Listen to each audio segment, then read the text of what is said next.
നമസ്തേ. മുരുകഭഗവാന് മൊത്തം 3 മയിലുണ്ട് കേട്ടോ. ലോകം ചുറ്റാൻ പ്രണവത്തെ മയിലാക്കി ഒന്ന്. ആ പ്രണവ മയിലോടത്താണ് ലോകത്തിന് ചുറ്റിയത്.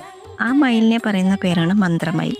പിന്നെ ശൂരനെ സംഹാരം ചെയ്യാൻ വേണ്ടി പുറപ്പെട്ടപ്പോൾ ദേവേന്ദ്രൻ മയിലായി മാറി മുരുകനെ സഹായിച്ചു പോയ മയിൽ രണ്ടാമത്തേത്. ആ മയിൽ ദേവമയിൽ എന്ന് പറയും.